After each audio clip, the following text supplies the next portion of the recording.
अभी देश दुनिया के तमाम विचारक और उद्योग जगत के गणमान्य महानुभाव बैठे हैं। आप अपने संस्थान के लिए टारगेट कैसे बनाते हैं?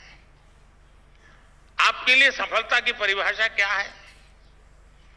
बहुत से लोग कहेंगे कि हम पिछले साल जहां थे वहां से अपना टारगेट तय करते हैं कि पहले 10 पर थे तो 12 पर जाएंगे, 13 पर जाएंगे, 15 पर जाएंगे। अगर 5-10% की ग्रोथ है तो इसको अच्छा मान लिया जाता है। मैं कहूंगा कि यही कर्स ऑफ इंक्रीमेंटल थिंकिंग है। ये इसलिए गलत है क्योंकि आप खुद को दायरे में बांध रहे हैं, क्योंकि आप खुद पर भरोसा करके अपनी गति से आगे नहीं बढ़ रहे हैं।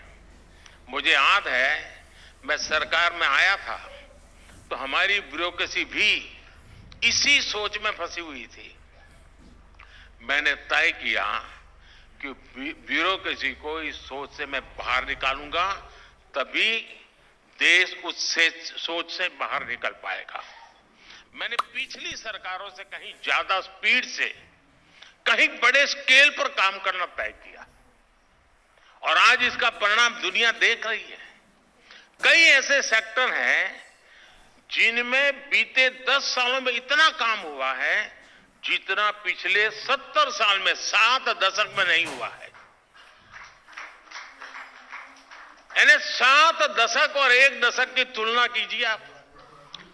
2014 तक 7 दशक में करीब 20,000 किलोमीटर रेलवे लाइन का इलेक्ट्रिफिकेशन हुआ। 7 दशक में 20,000 किलोमीटर। हमने अपनी सरकार के 10 साल में 40,000 किलोमीटर से ज्यादा रेलवे लाइन का इलेक्ट्रिफिकेशन किया है।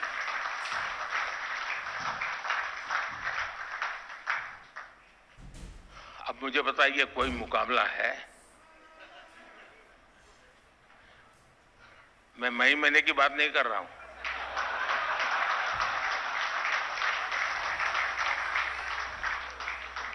ट्वेंटी 2014 तक 7 दशक में 4 लेन या उससे अधिक के करीब 18,000 किलोमीटर नेशनल हाईवे बने।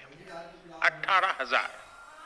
हमने अपनी सरकार के 10 सालों में ऐसे करीब 30,000 किलोमीटर हाईवे बनाए हैं।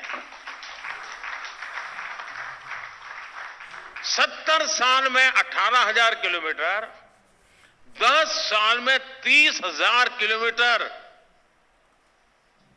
अगर इंक्रीमेंटल सोच के साथ में काम करता तो कहां पहुंचता भाई? साथियों, 2014 तक 7 दशक में भारत में 250 किलोमीटर से भी कम मेट्रो रेल नेटवर्क बना था। बीते 10 सालों में हमने 650 किलोमीटर से ज्यादा का मेट्रो रेल नेटवर्क बनाया है। 2014 तक 7 दशक में भारत में 3.5 करोड़ परिवारों तक नल से जल का कनेक्शन था। 3.5 करोड़। 2019 में हमने जल जीवन मिशन शुरू किया था। बीते 5 साल में ही हमने ग्रामीण इलाकों में 10 करोड़ से अधिक घरों तक नल से जल पहुंचा दिया।